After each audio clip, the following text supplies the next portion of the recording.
kegiatan kita sehari-hari di sekolah.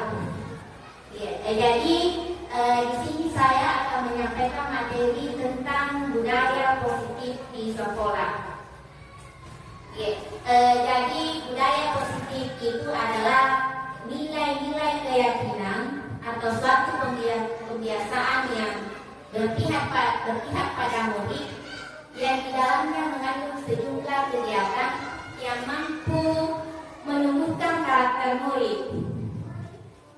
Ya, jadi sebenarnya untuk budaya positif ini sebenarnya bukan hal yang baru buat kita, karena tentunya kita sebagai guru di sekolah selalu menerapkan hal-hal budaya positif ini. Ya, karena penerapan kita itu mulai dari membimbing anak, dari yang tidak tahu menjadi tahu, dari yang tidak beretika menjadi beretika. Ya, jadi kita lanjut untuk disiplin positif. Ya, jadi untuk budaya positif ini ada beberapa hal yang mencakup budaya positif itu. Yang pertama adalah disiplin positif. Ya, disiplin positif. Kemudian perubahan paradigma belajar.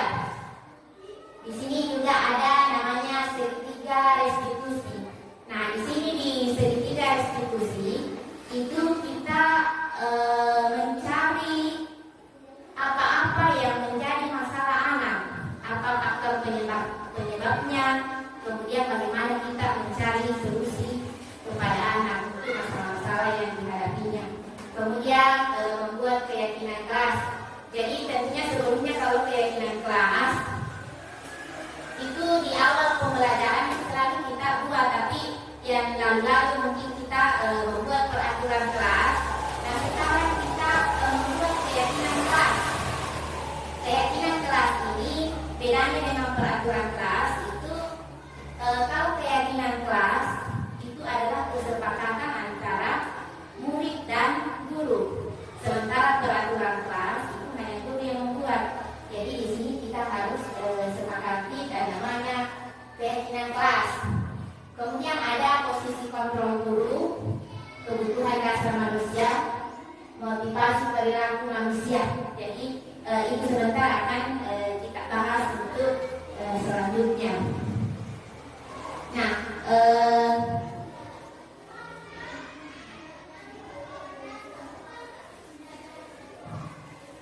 di sini ada pernyataan setuju atau tidak setuju. Yang pertama itu pemberian hukuman dapat mendisiplinkan anak. Bagaimana menurut Bapak Ibu? Apakah ini pemberian hukuman dapat mendisiplinkan anak atau bagaimana menurut Kak? Ya. Ya? Ya. Setuju. Iya. Jadi pemberian hukuman menurut Bapak Ibu dapat mendisiplinkan anak. Iya. Jadi setuju. Iya. Kemudian kalau hukuman positif seperti membaca dan membersihkan kelas dapat membentuk kedisiplinan anak. Bagaimana? Setuju. Setuju. Adanya peraturan kelas atau sekolah menjadikan anak lebih disiplin. Setuju. Setuju. Pemberian penghargaan atau hadiah dapat meningkatkan motivasi belajar anak. Setuju. Setuju.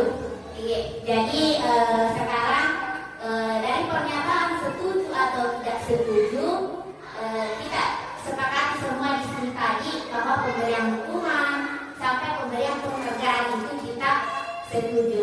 Dan sebentar kita akan bahas lebih jauh apakah apa yang kita laksanakan selama ini sudah sesuai dengan pernyataan di atas. Jadi tindakan kita selama ini apakah sudah sesuai dengan tuntunan yang seharusnya. Iya. Kemudian kita lanjut dulu di materi filosofi Ki Hajar Dewantara. Ya. Jadi tentunya kita di sini tahu semua bahwa Bapak pendidikan kita itu adalah Bapak Ki Hajar Dewantara. Iya. Nah, dan menurut beliau bahwa pendidikan itu dapat diartikan sebagai tuntunan dalam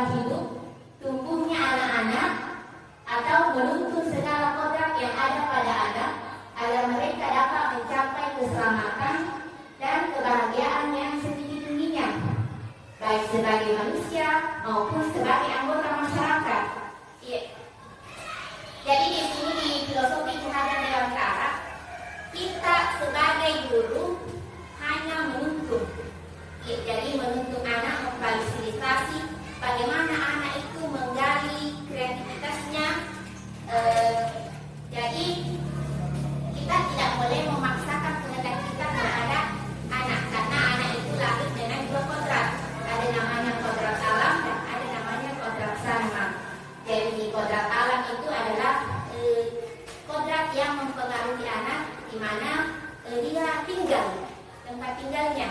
Kemudian kodrat sama.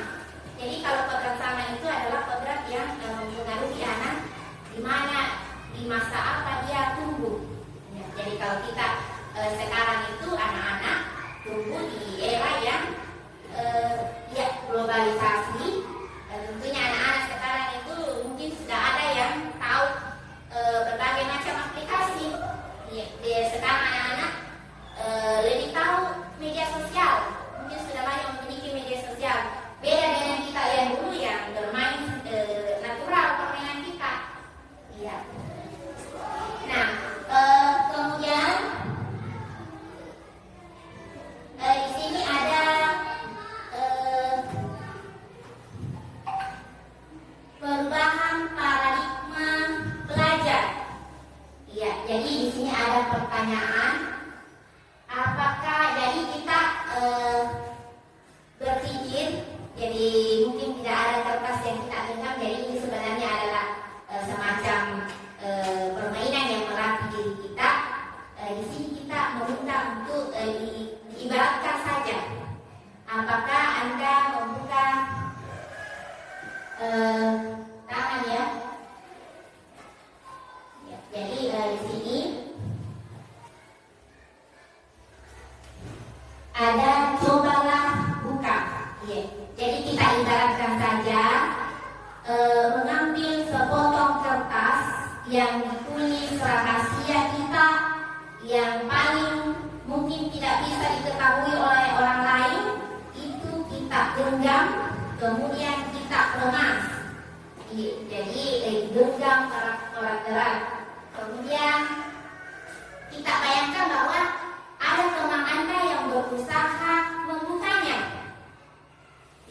Jadi dia berusaha membuka kepala tangan Anda. Nah, di sini teman Anda boleh membujuk, menghardik, mengintimidasi, memarahi, menggoda, bahkan menggelitik untuk menawari Anda agar apa yang Anda genggam itu bisa terlepas. Nah, di sini kita bayangkan apakah yang kita genggam itu bisa lepas dengan bujukan-bujukan yang di bawah ini. Apakah ada intimidasi dari luar, misalkan kan harus membuka kepala tanganmu itu, atau rayuan bukalah kepala tanganmu. Kira-kira bagaimana Bapak Ibu? Apakah Ibu membuka atau tidak? Tidak. Tetap. Tetap. Jadi namanya rahasia, pasti kita berusaha menggenggamnya. Meskipun ada godaan dari luar, sekuat apapun itu godaan ataupun intimidasi dari luar, tetap kita genggam. Luar biasa Bapak Ibu, prinsip yang sangat bagus. Nah, sekarang kita akan melihat apakah Anda membuka kepala tangan. Jadi ini tadi ya.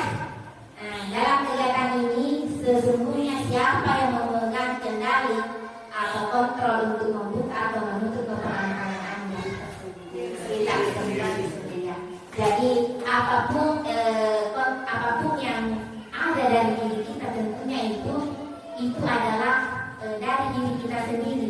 Jadi kita yang memegang kontrol tersebut, bukan dari adanya intimidasi ataupun adanya rayuan-rayuan dari luar. Jadi bermacam godaan itu tidak akan mempan ya Bapak Ibu. Nah, sekarang ada teori perubahan paradigma belajar ini, ada namanya stimulus respon. Kemudian ada teori kontrol. Jadi di sini di stimulus respon ada realitas atau kebutuhan kita sama. Ini untuk yang tadi ya, penjelasan tadi menggenggam kertas. Kemudian kalau di teori kontrol itu realitas atau kebutuhan kita berbeda. Jadi kebutuhan setiap orang itu berbeda-beda. Kemudian semua orang melihat hal yang sama. Jadi tentunya kalau kita genggam tadi hal yang sama itu sama-sama tidak mau teori kontrol setiap orang memiliki gambaran yang berbeda. Kemudian stimulus respon yang ketiga itu kita mencoba mengubah orang agar berpandangan sama dengan kita.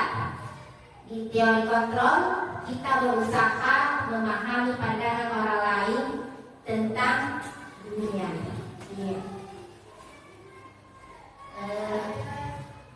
Selanjutnya stimulus respon itu perilaku buruk dilihat sebagai suatu kesalahan.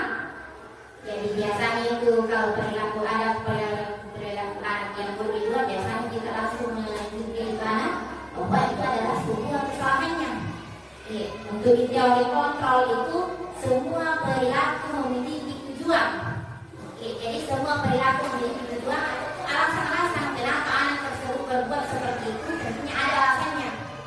Jadi di teori kontrol ini kita diharapkan untuk melihat dari mana titik masalahnya. Jadi jangan langsung menyalahkan anak. Nah, kemudian lanjut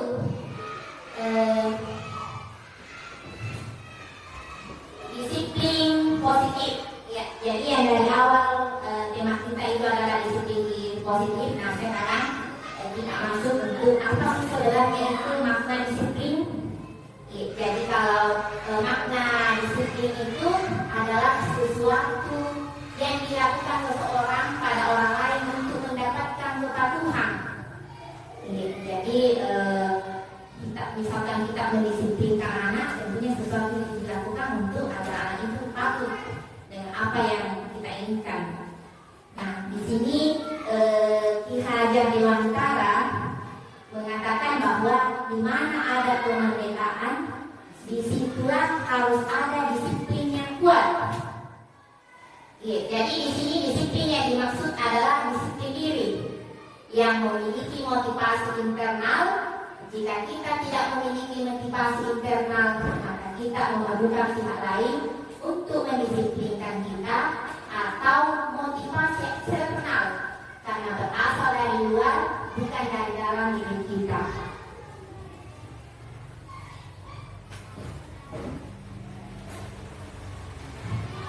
Nah, di sini makna disiplin juga yaitu bertanggung jawab terhadap apa yang dilakukannya, karena mereka mendasarkan tindakan mereka pada nilai-nilai kebajikan universal. Ya, jadi sebagai pendidik, tujuan kita adalah menciptakan anak-anak yang memiliki disiplin diri, sehingga mereka bisa berperilaku dengan mengacu pada nilai-nilai kebajikan universal dan memiliki motivasi intrinsik, bukan ekstrinsik. Jadi motivasi intrinsik itu adalah motivasi yang lahir dari dalam diri kita. Ya. Jadi kalau motivasi ekstrinsik itu motivasi yang lahir dari adanya dari luar. Ya.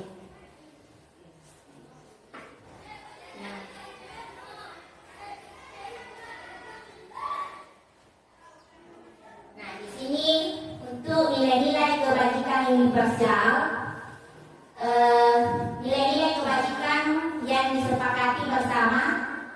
Nilai-nilai ini merupakan payung besar dari sikap dan perilaku kita, atau nilai-nilai ini merupakan fondasi kita berperilaku.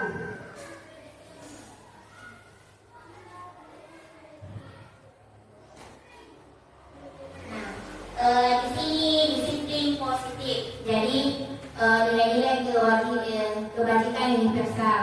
Selama ini kan kita selalu mendengar bahwa kita mengharapkan siswa kita memiliki profil pelajar Pancasila. Bahkan di visi misi kita itu di sekolah ini itu ada untuk menumbuhkan siswa yang memiliki profil pelajar Pancasila. Nah, di sini tentunya di profil pelajar Pancasila ini ada 6 bagian. Yang pertama itu beriman dan bertakwa kepada Tuhan yang Maha Esa dan berakhlak mulia. Jadi itu profil pelajar yang pertama. Jadi tentunya itu tidak lepas dari kepercayaan kita. Kemudian bagaimana etika kita, akhlak kita, dan juga anak-anak, bagaimana etikanya itu anak, bagaimana perilakunya dalam sehari-hari, sikapnya. Jadi itu. Kemudian berbinekaan global. Karena kita di Indonesia itu memiliki beragam suku, bangsa, dan agama. Untuk itulah kita diharapkan untuk berbinekaan secara global. Kemudian yang ketiga itu gotong royong. Ya, jadi kita sebagai manusia yang sosial, tentunya gotong royong itu sangat diperlukan karena segala sesuatunya yang dilaksanakan dengan kerjasama atau gotong royong pastinya akan ringan. Meskipun itu masalah seberat apapun pasti akan mudah diselesaikan. Kemudian profil yang keempat itu adalah kreatif. Jadi di sini kreatif bagaimana anak-anak tersebut memunculkan ide-idenya, dan bagaimana juga kita sebagai guru memunculkan ide-ide kita. Apakah kreatifan kita ini, apakah kita termasuk guru yang kreatif ataukah guru yang monoton? Jadi tetapi alhamdulillah di sini kita semua di SD 19 Menyampa luar biasa. Kita semua di sini adalah guru yang luar biasa kreatif.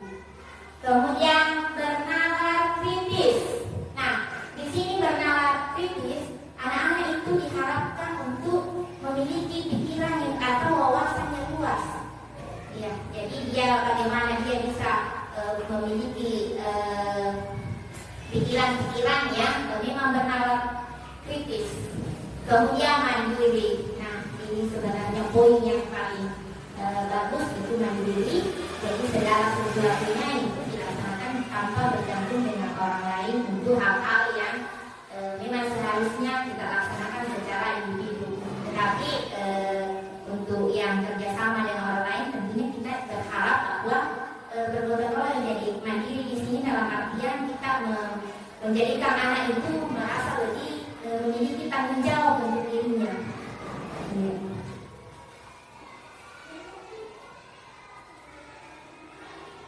Nah, di sini menurut Ibu Primary Years program atau EPYP, jadi di sini nilai-nilai kebajikan universalnya itu diantaranya toleransi, rasa hormat, integritas, mandiri, menghargai, antusias, empati, keilmuan, kreativitas, kerjasama, percaya diri, dan komitmen.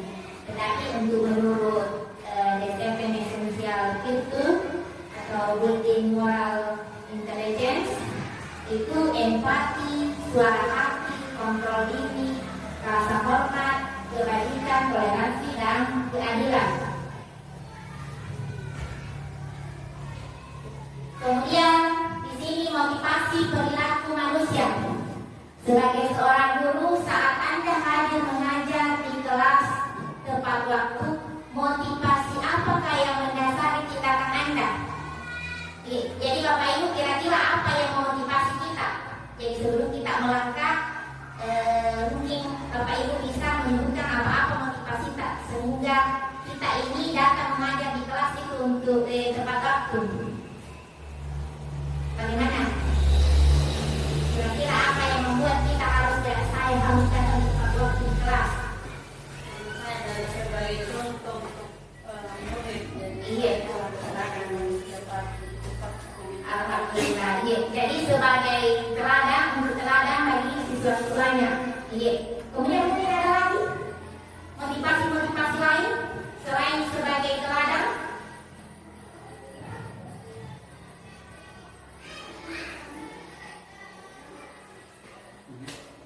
Ya, mungkin untuk kedisiplinan ya. Iya, jadi tentunya disiplin. Kemudian ada lagi mungkin beberapa motivasi ya kita akan bahas selanjutnya. Jadi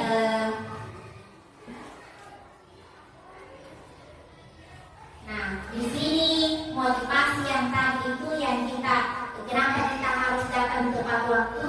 Yang pertama sebenarnya di sini motivasi perilaku manusia itu adalah untuk menghindari ketidaknyamanan atau hukuman. Ya, ada satu di sini mungkin kita saya tidak enak kepada kepala sekolah, kalau saya tidak tidak tepat waktu masuk. Ada rasa malu. Iya, ya betul sekali itu. Ada rasa malu, iya. Nah, di situ masuk untuk menghindari ketidaknyamanan ataukah hukuman. Saya takut jika saya lakukan terlambat karena ada hukumannya, ada sanksinya jika saya datang tidak tepat waktu. Iya, itu motivasi yang pertama. Kemudian yang kedua itu untuk mendapatkan imbalan atau penghargaan dari orang lain. Iya. Jadi di sini untuk mendapatkan imbalan atau penghargaan dari orang lain, biasanya dia moga saya deh cepat datang di sekolah karena saya yang paling POP, paling oke. Saya ingin puji bahwa tahulah ibu ini selalu datang tepat waktu, tepat waktu. Ataukah penghargaan seperti itulah yang biasa membuat dia orang hadir tepat waktu. Kemudian ada lagi untuk menjadi orang yang mereka inginkan dan menghargai diri sendiri dengan nilai-nilai yang mereka percaya. Ada juga yang datang karena memang lahir dari dalam dirinya. Saya merasa bertanggung jawab untuk anak didik saya, jadi saya harus datang tepat waktu di kelas. Jadi motivasi itu lahir dari dalam diri sebagai bentuk tanggung jawab kita sebagai guru.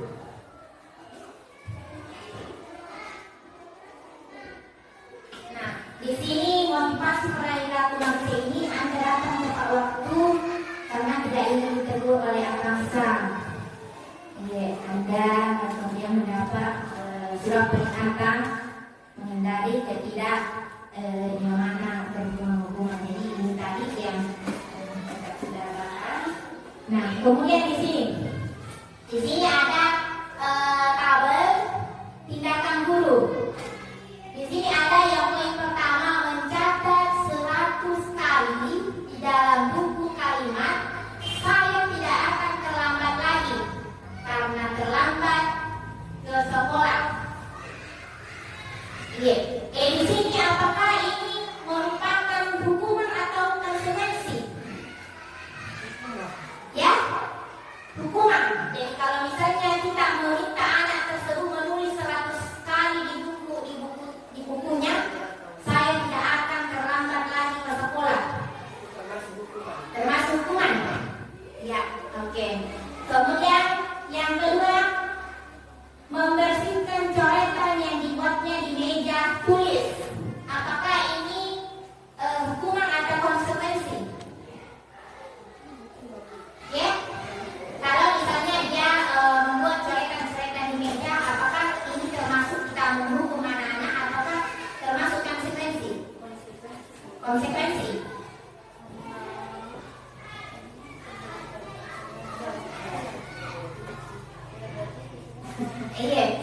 Jadi sebenarnya memang di sini sengaja kita munculkan hukuman atau konsekuensi. Jadi sebentar kita akan mengetahui sebenarnya yang mana sih yang masuk itu kategori hukuman, yang mana masuk sebagai konsekuensi.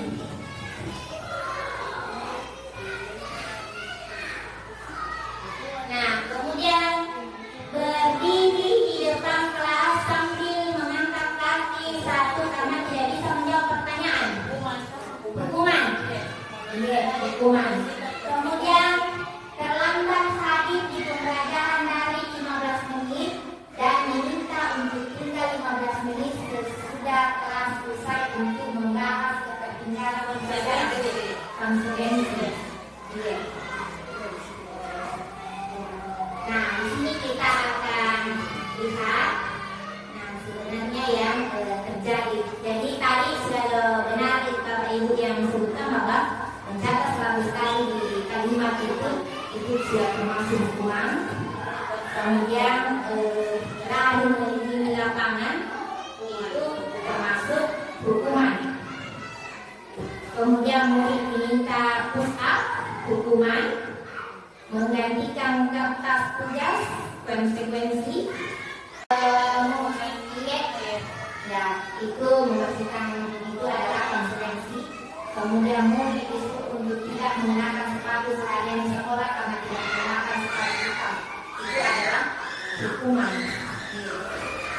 lari mengelilingi lapangan basket karena terlambat 10 menit, itu adalah untuk materi. Jadi di sini untuk lari di metode PDOK ya. Karena mungkin kalau materi-materi lain ini kalau konsekuensi, tapi sudah termasuk sebagai hukuman.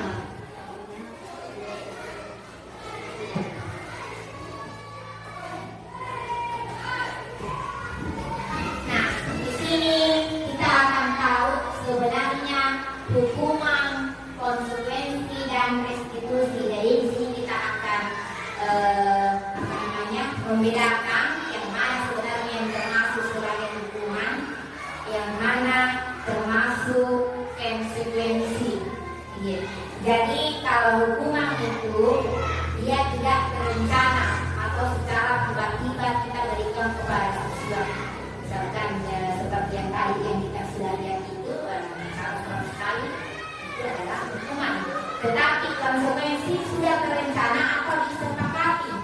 Nah, makanya dari awal itu kita diminta untuk membuat keyakinan atau kesepakatan kelas untuk menghindari hukuman-hukuman. Jadi anak tahu kemana sebenarnya keyakinan kelas yang sudah saya sepakati yang saya langgar. Jika saya langgar keyakinan kelas ini, tentunya ada konsekuensinya.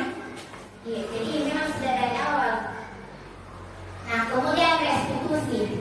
Restitusi adalah proses kolaborasi yang mengajarkan murid untuk mencari solusi dari setiap masalah dan membantu murid berpikir tentang orang seperti apa mereka inginkan dan bagaimana harus memperlakukan orang lain. Jadi di restitusi ini anak itu diminta untuk berpikir tentang masalah yang dia sedang hadapi. Kemudian bagaimana dia mengakui kesalahannya, bagaimana dia bersikap tentang kesalahan-kesalahan yang dia lakukan. Dia dengan sendirinya akan menyadari kesalahan yang dia perbuat. Itu untuk di restitusi.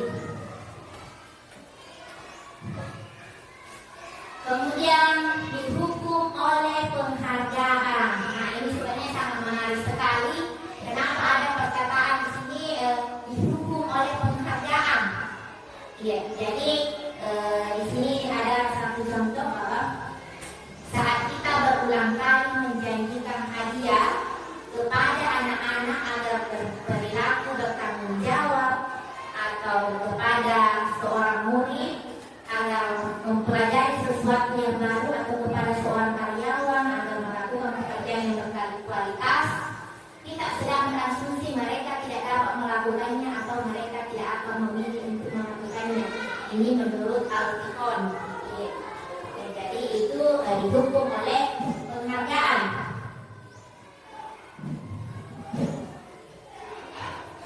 Nah,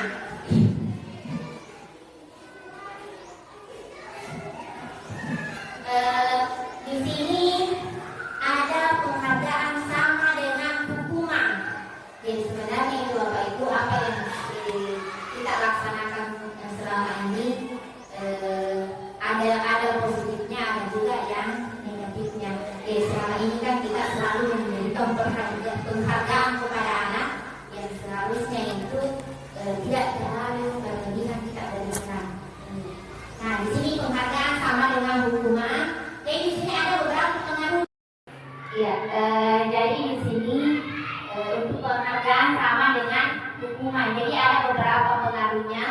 Di antaranya itu pengaruh jangka pendek dan jangka panjang. Itu merupakan penghargaan yang tidak efektif.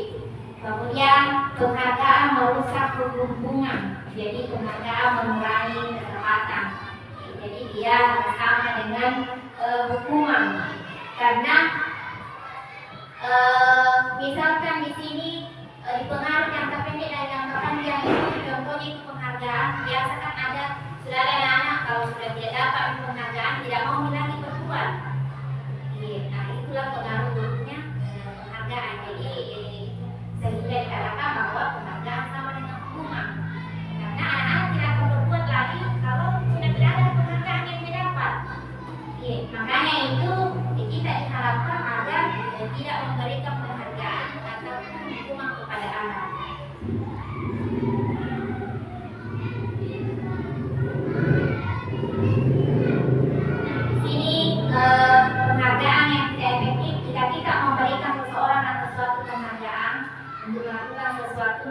kita harus terus-menerus memberikan penghargaan itu. Jika kita tidak ingin orang tersebut meneruskan perilaku yang kita inginkan. Jadi itu yang sama dengan yang saya katakan tadi, bahwa itu penghargaan yang tidak efektif. Kemudian penghargaan merusak hubungan. Ketika seseorang diberi penghargaan atau dipuji di depan orang banyak, maka yang lain akan merasa iri, dan sebagian dari mereka akan tidak menyukai orang yang diberikan penghargaan tersebut. Jadi terkadang dengan itu, kalau ada salah satu yang dipuji sementara yang lainnya tidak, ya itu yang lain akan merasa, kenapa saya tidak dipuji, kenapa tidak bukan saya di situ.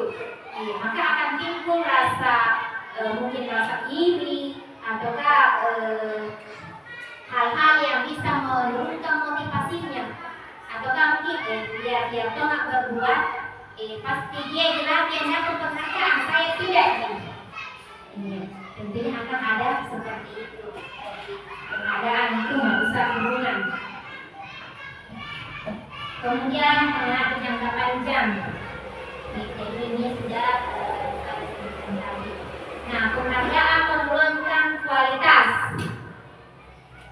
Jadi hasil kerja menurun. Nah, bagaimana tidak menurun? Kalau misalkan sudah tidak ada lagi penghargaan, ataukah penghargaannya itu dianggap kurang, otomatis kualitas hasil kerjanya itu dia turunkan.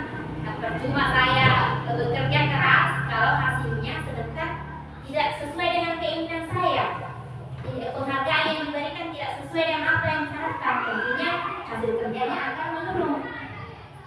Nah, kemudian penghargaan mengurangi kecepatan. Jadi anak-anak yang mendapatkan permen jawabannya banyak yang tidak tepat dibandingkan anak-anak yang hanya diberitahu jawabannya benar.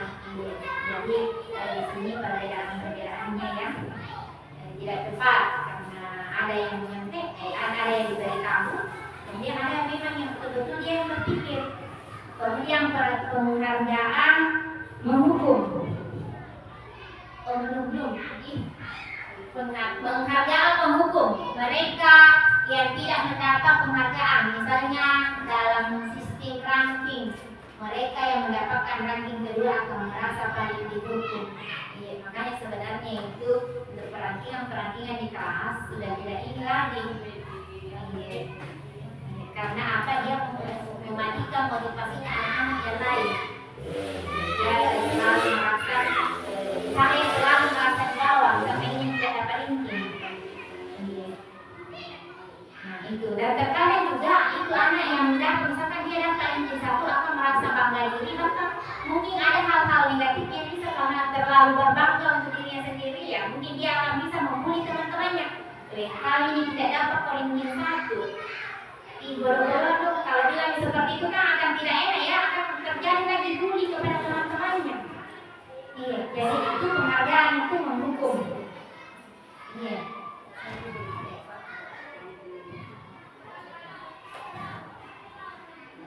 Nah, di sini kebutuhan dasar manusia. Jadi seluruh tindakan manusia memiliki tujuan tertentu. Semua yang kita lakukan adalah usaha terbaik kita untuk mendapatkan apa yang kita inginkan. Ketika kita mendapatkannya, sebetulnya saat itu kita sedang memenuhi satu atau lebih dari satu kebutuhan dasar kita. Nah, Bapak Ibu, sebelum lanjut, kira-kira apa sih sebenarnya kebutuhan dasar kita ini yang sehari-hari? Mungkin ada yang bisa menyebutkan kebutuhan kita. Tentunya banyak kebutuhan kita. Ya, makan minum. Iya, ya. Itu termasuk kebutuhan dasar, makan minum. Kemudian apa lagi? Pakaian. Iya, termasuk transportasi. Kebutuhan akan transportasi termasuk kebutuhan dasar. Kendaraan juga. Iya, kendaraan. Iya.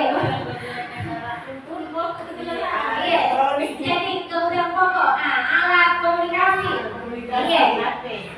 Termasuk kebutuhan dasar kita. Yang lain. Nah, sebenarnya Bapak Ibu, nafkah lahir batin.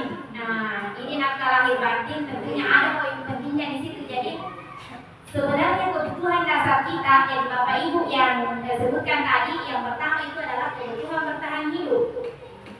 Nah, yang Ibu sebutkan adalah kebutuhan nafkah lahir batin itu adalah tentunya kasih sayang, ya. Jadi kita sebagai manusia itu butuh disayang-sayang. Disayang sama Tuhan, disayang sama yang sama pasangan, keluarga kita.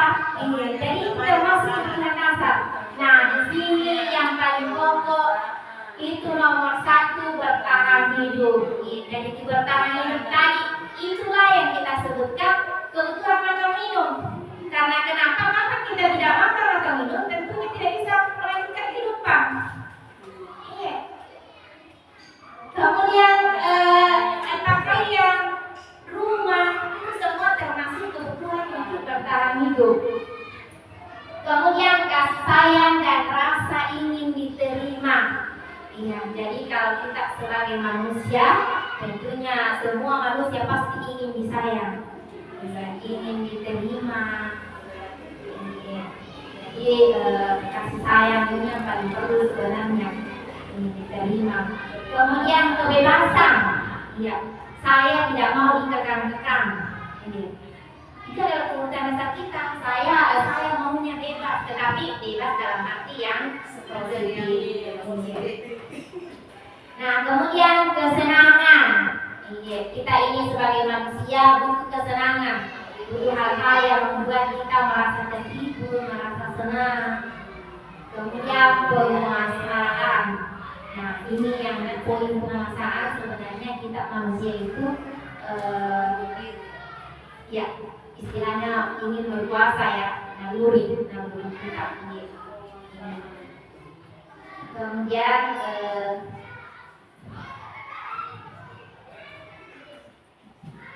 nah, di sini ada contoh kasus. Contoh kasusnya di sini adalah Ibu LT guru kelompok B Bulukumba sedang bingung menghadapi pula salah satu murid di kelasnya. Bilang, ya, jadi nama siswanya ini Girang. Beberapa anak telah datang padanya dan mengeluhkan Girang yang seringkali meminta bekal makan siang mereka dengan paksa. Jika Anda menghadapi situasi seperti Ibu LT, apa yang akan Anda lakukan? Menurut Anda, kira-kira apa alasan Girang melakukan hal tersebut? Kurangnya perhatian dari orang tua. Kurang perhatian, butuh kasih sayang. Jadi itu mungkin alasannya. Nah, di sini dalam tafsiran di atas, apabila jawaban Girang ketika ditanya oleh Ibu Elvia adalah karena ia lapar. Karena ia lapar, orang tuanya tidak membawakan bekal makan siang. Jadi maka memang terkadang anak-anak kita itu ada yang seperti itu, ya Bapak Ibu, ya. Terkadang dia merasa lapar, kemudian tidak ada dari keluarganya, itu yang memaksa dia untuk bertindak lebih, merampas makanan temannya. Iya, karena itu adalah kebutuhan untuk bertahan hidup. Apa dia tidak seperti itu, mungkin dia akan kelaparan. Jadi kalau misalnya dia langsung merampas makanannya temannya, tidak bisa langsung kita hukum, ya. Jadi segala sesuatu perbuatan anak itu kita tidak boleh langsung memberi hukuman kepada anak. Jadi kita harus menanyakan dulu apa penyebabnya, kemudian apa yang mendasari dia seperti itu, kemudian apa yang akan dia lakukan setelahnya itu. Nah, di sini apabila dia menjawab alasannya mengambil bekal temannya karena dia merasa senang temannya jadi memperhatikan dia, berarti dia di sini kebutuhannya itu kebutuhan kasih sayang. Iya, karena terkadang ada anak-anak diberi uang jajan lebih tetap mengganggu temannya karena mungkin dia kekurangan perhatian, kurang perhatian, kurang kasih sayang oleh keluarganya. Nah, kemudian ada lagi kasusnya apabila dia merasa bosan dan bekal makanannya dibawakan ibunya dari rumah. Jadi dia bosan dengan makanan itu saja. Jadi dia di sini kebutuhannya Waalaikumsalam.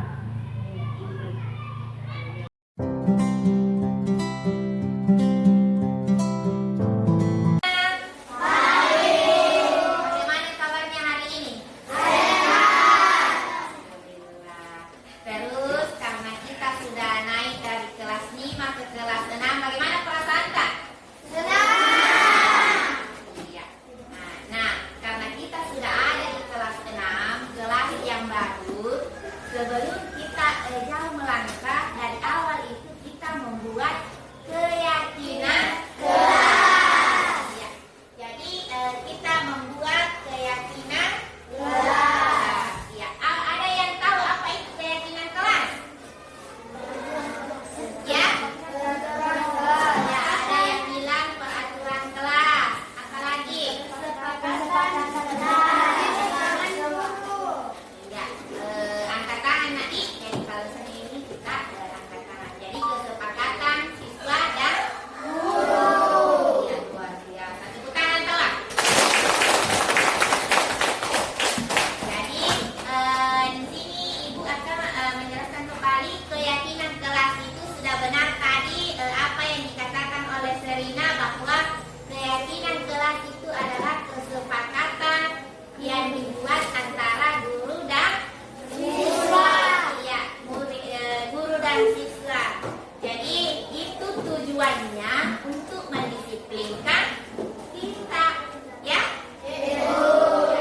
Nah, jadi kalau dulu orang mengatakan bahwa keyakinan kelas itu sama dengan peraturan, tetapi untuk peraturan kelas itu khusus yang membuat itu adalah guru. Tetapi kalau keyakinan kelas yang membuat itu adalah guru dan siswa. Iya.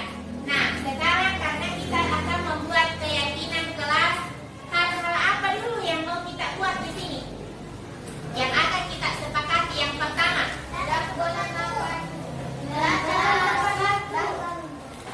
Ya, tidak membuli. Ya, ini satu tidak membuli. Tidak membuli. Tepuk tangan dong.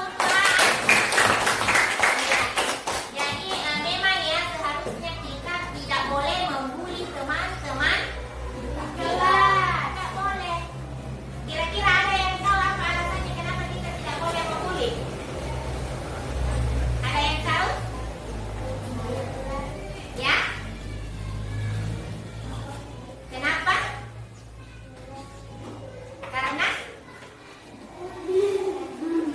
dapat membuat teman kita sedih. Ya, dapat membuat teman kita merasa ya tidak enak. Ya, itu sudah tepat sekali. Jadi kita tidak boleh membuli. Nah, membuli ini sebenarnya ada yang kita langgar di sini. Kalau misalnya kita membuli, apa itu? Saling menghormati dan menghargai. Jadi kalau misalnya tidak membuli ini adalah keyakinan kelas tentang saling menghargai dan menghormati yang kita langgar. Jadi tidak boleh membuli ya. Jadi kita buat keyakinan kelas ini yang pertama, tidak boleh membuli. Setuju? Oke. Nah, kalau begitu kita lanjut untuk yang kedua. Ya, Naura. Datang tepat waktu. Datang tepat waktu, tepat sekali. Datang tepat waktu. Tepat waktu. Ya. Nah, datang tepat waktu. Seharusnya memang kita harus selalu tepat waktu. Kenapa kita harus datang tepat waktu? Itu untuk melatih disiplin kita. Iya. Jadi melatih kedisiplinan. Kemudian ada juga banyak hal kalau kita tepat waktu. Apa namanya? Membuat misalkan kita tepat waktu mengerjakan PR. Itu tentunya tugas-tugas kita tidak bertumpuk, ya? Iya, Bu. Kemudian datang tepat waktu di sekolah. Tentunya pelajaran kita tidak akan tertinggal, ya? Iya, Bu. Ya, jadi sangat tepat sekali.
kelas ini ataupun di kelas lain.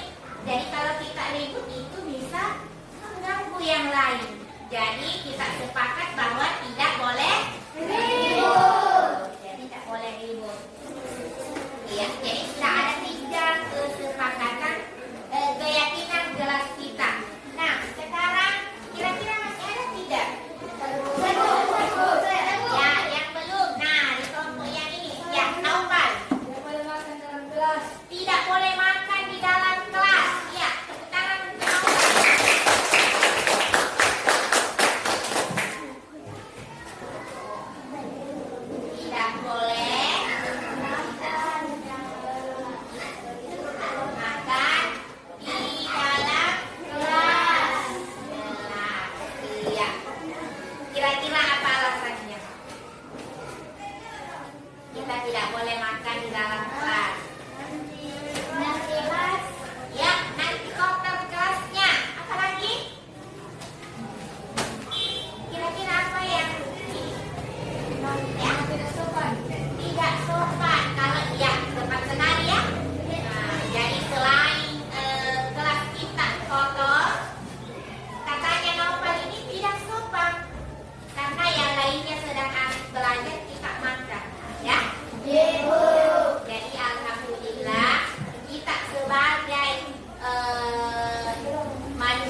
kelas, pasti perhatian kita tertuju pada HP, ya?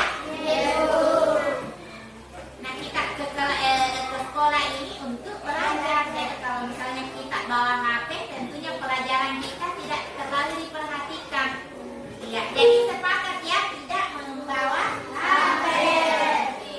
Ya, jadi tidak membawa HP. Ya, apa lagi? Tidak membuang sampah sembarangan. Tidak, iya, bagus sekali nih ya. Tidak membuang sampah sembarangan.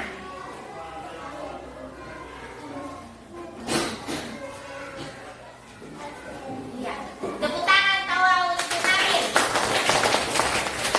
Jadi tidak membuang sampah sembarangan. Ada yang tahu alasannya? Ya? Dapat mengotori lingkungan. Iya, karena kalau misalnya kita membawa sampah dapat mengotori lingkungan. Tidak boleh membuang sampah di sembarang tempat. Nah, dan seharusnya juga kita memang harus menjaga kebersihan ya. Karena kebersihan itu adalah bagian dari iman. Nah, jadi kalau kita di sekolah ini, kita kan memang sudah menerapkan Lisa ya. Apa yang siapa yang salah? Saya. Ya, dia di belakangnya. Ya. Lihat sampah ambil. Lihat sampah ambil. Kita mantap. Jadi kita memang harus menanamkan sejak dini bahwa kalau kita melihat sampah itu langsung diambil. Meskipun tidak ada yang suruh ya. Iya, tapi karena di sini kalau saya perhatikan semua, kita di sini semua itu alhamdulillah anak-anakku itu sudah sadar akan pentingnya hidup bersih dan sehat. Iya. Jadi kalau di sini memang saya perhatikan kalau nanya ini ada sampah langsung dia ambil, buang ke tempatnya. Kemudian di sekolah kita ini alhamdulillah tempat sampah ada. Iya. Kemudian itu di situ kita juga sudah memilah-milah mana sampah daun, mana sampah kertas, mana sampah plastik. Iya.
telepon. Ya? Ya, jadi kalau misalnya ada tugas, langsung kita selesaikan. Ya. Nah, sekarang nomor 10.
Sopan santun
pelajaran. Jadi ini poin 16. Banyaknya.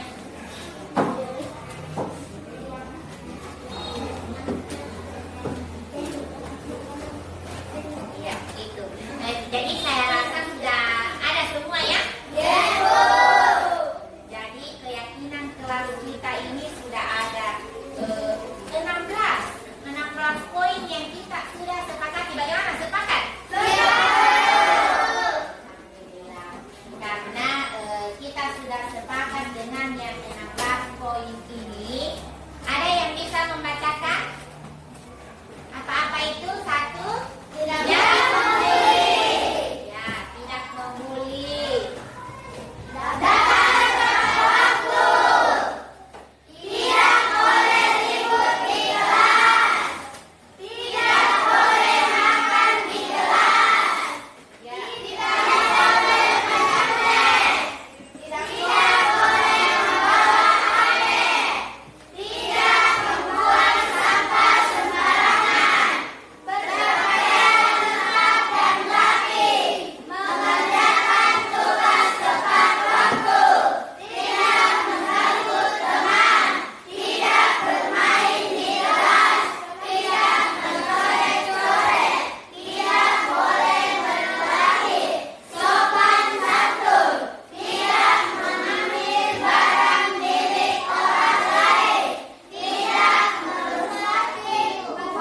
Tidak merusak buku. Luar biasa untuk keyakinan ini.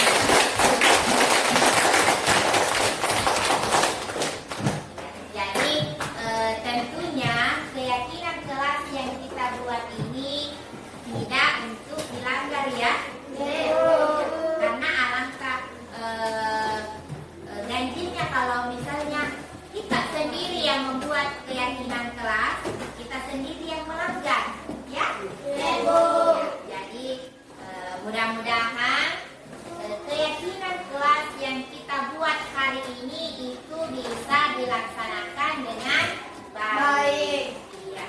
Jadi tidak boleh kita langgar, karena kapan kita melanggar berarti kita sendiri yang melanggar keyakinan kelas. Iya. Jadi cukup sekian untuk hari ini untuk pembuatan keyakinan kelas kita. Semoga kedepannya itu kita bisa melaksanakannya dengan baik. Ya, assalamualaikum warahmatullahi wabarakatuh. Waalaikumsalam warahmatullahi wabarakatuh.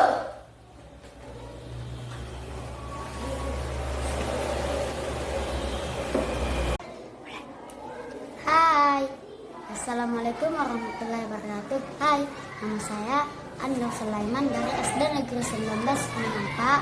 Saya ingin menyampaikan bahwa saya senang sekali mempelajari tentang keyakinan kelas dan saya bisa menghargai teman-teman saya dan guru dan orang tua dan lainnya. Assalamualaikum warahmatullahi wabarakatuh. Perkenalkan, nama saya Naura Bintan Ardila. Saya senang sekali diajak berdiskusi oleh Bu Guru tentang keyakinan kelas.